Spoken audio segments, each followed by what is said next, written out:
Hello and welcome to Bangladesh Today. I am Smita Prakash. The US Assistant Secretary of State Nisha Biswal was in Dhaka last week and she met with the Prime Minister and the opposition leader, urging them to end the impasse and take part in the general elections scheduled for January 2014. But the BNP led by Khaleda Zia showed no signs of giving up its hartal politics and did not budge from its position of not taking part in the elections unless a caretaker government is put in place, which has been struck down by the Supreme Court.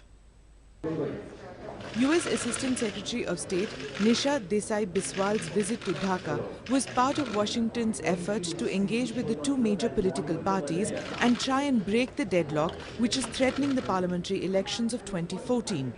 Nisha Biswal met with Prime Minister Sheikh Hasina and is supposed to have conveyed that the elections should be inclusive with the participation of BNP led by Khaleda Zia. The Prime Minister, quite candidly, is said to have replied that while she appreciated Washington's interest, it would be advisable for Ms. Biswal to convey the same message to Khaleda Zia, who she would be meeting. The message was clear that several calls had been placed to the opposition to come in for negotiations, to be part of the electoral process and give up violent hartal politics, all to no avail. I would say dialogue, whether it's at the leadership level or whether it's at the Secretaries General level, that the dialogue is what's important. Sometimes it's easier to make progress, particularly at the technical level, when it's not at the leadership level. But I would say what's most important right now is dialogue. Which incidentally is what Awami League has been saying all along. Dialogue and not violent strikes and shutdowns. During the meeting with US Assistant Secretary of State Prime Minister Sheikh Hasina made it clear that Bangladesh felt that the US Embassy in Dhaka was not appreciative of the full gamut of the political situation and misrepresented facts. However, US officials present at the meeting said that they were trying to portray the situation from a neutral ground. The United States has expressed its very strong conviction that political rights must be respected. Freedom of association and freedom of assembly, the ability to have peaceful rallies and peaceful demonstrations are an important aspect of any democratic society. We have reiterated that to all parties. There's equally an obligation by all parties to provide for peaceful means of assembly and expression. And we have also underscored that violence of any kind is not acceptable in a democratic process. And we have called for a cessation of hartals that lead to violence. Also present in Dhaka last week were Canadian lawmakers Russell Russ Habert and Joe Daniel on a three-day fact-finding mission convened by the Brussels-based South Asia Democratic Forum. The lawmakers discussed pre-poll observations with a cross-section of people and will publish their report soon. Clearly there is a crisis going on, but what is most important, what we've heard from almost all the witnesses, is that Bangladesh has huge potential if the political situation can be stabilized. Its economy will develop and the people will be much better off with a stable political future. Expressing concern over political uncertainty in Bangladesh, the Canadian lawmaker said every nation should strive for peaceful elections. I think peaceful, free and fair elections are an objective that every nation should seek to strive for. And my hope is that Bangladesh will achieve that outcome, in this next election or beyond. We believe that Bangladesh has tremendous potential. The people are clearly hardworking, diligent, caring individuals, and as my colleague indicated, this country has tremendous potential if stability, particularly political stability, can be achieved. The economic growth could be substantial. Western nations as well as the neighborhood is keen that Bangladesh hold peaceful and inclusive elections as per the constitution of the country. However, the opposition's tactics of escalating street violence has made the situation volatile. Khaleda Zia's objective of getting international attention by resorting to hartal politics has been successful. She met with President Abdul Hamid and sought his intervention. She's been urging BNP cadres to get onto the streets and force the government to crack down on them so as to create unrest and invite international attention. Bangladesh has been hit in recent months by a wave of violent protests over war crimes convictions, presenting the government with a security and a credibility challenge ahead of the polls. Despite the High Court declaring the registration of Islamic political party Jamaat-e-Islami as illegal, it continues to pull strings of the BNP by pulling in cadres to violent means to push their demands. The primary aim being halting the war crime trials. The BNP is associating with the Jamaat with an aim to win the votes of fundamentalists. Hence, the entire agenda is to portray itself as an Islamist party which is fighting a secular Awami League.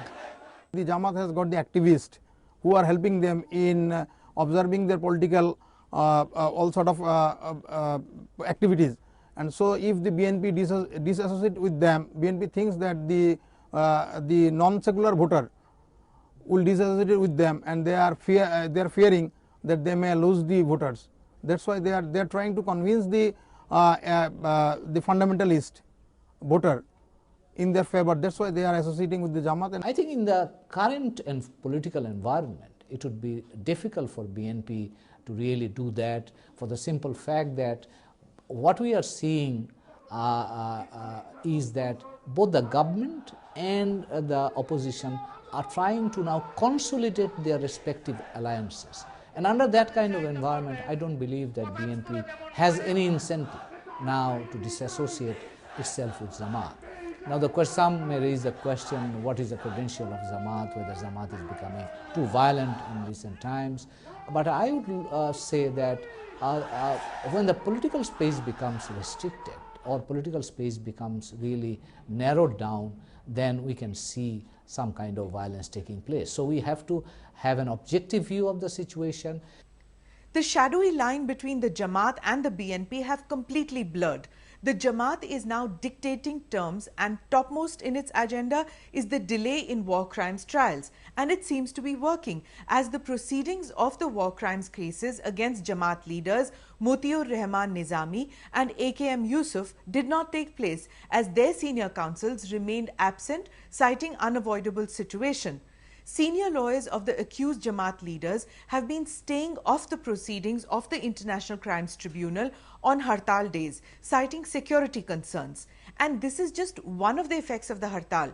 The humanitarian toll is another, as thousands of school children miss their exams, farmers can't sell their produce, the business community suffers loss in revenue. Since the year began, a series of general strikes called by the BNP and its Islamist allies has paralyzed Bangladesh. Hundreds have died in violent clashes between rival political factions. Also, these strikes have severely affected local businesses and the national economy.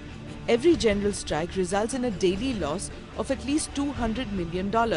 According to the Dhaka Road Transport Association, nearly 350,000 buses, minibuses and trucks are grounded during general strikes.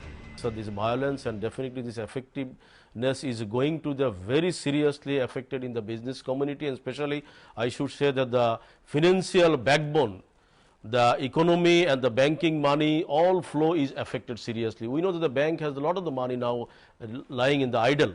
Bank is ready to give the loan to the investor, but bank is not getting the right investor to give the loan. At the same time, lot of the industrialists, they are ready to start their industry, but at the same time, I think due to the political turmoil, they are not able to start their business properly. The country with a huge business potential is heading towards a bigger crisis with the ongoing political deadlock.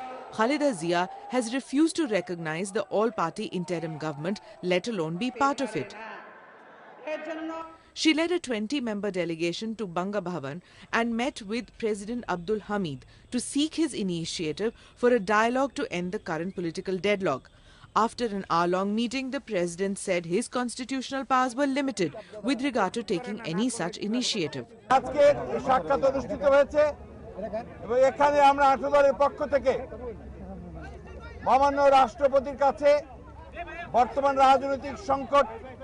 কি অবস্থা রয়েছে সেই কথা তুলে ধরেছি এবং এই রাজনৈতিক অচলাবস্থা নিরসন করার লক্ষ্যে মহামান্য রাষ্ট্রপতি যেহেতু তিনি রাষ্ট্রের সবচেয়ে বড় অভিভাবক সেই জন্য তাকে অনুরোধ করেছি এই সংকট নিরসন করবার জন্য একটি সংলাপের I think Begum Zia is now trying to find out a way out, and last night she went and saw the president and placed her demands and requested him to arrange a kind of or initiate or facilitated some kind of dialogue between the government and the opposition, and the president has said that he would convey her message to the government party, and the press secretary has said that president would perhaps would like to see both the parties coming together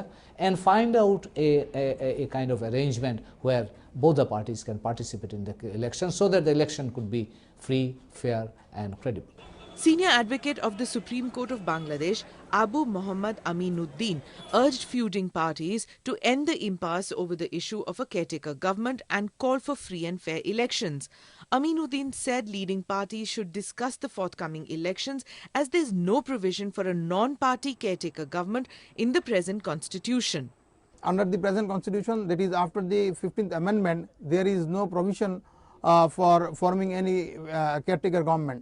Now one thing can be done, both the parties can sit together, they can talk to each other, they can bring out a formula how the election can be held under and how a free and fair election can be conducted by the election commission with the help of the government, and the form of government can be decided by the party under the constitution. Prime Minister Sheikh Hasina told the parliament that the president had asked her to administer the caretaker government and to proceed with the election preparations. The caretaker government headed by her will not take any policy decisions and will function as per the directives of the Election Commission. That's all in this edition. Thank you for watching Bangladesh Today.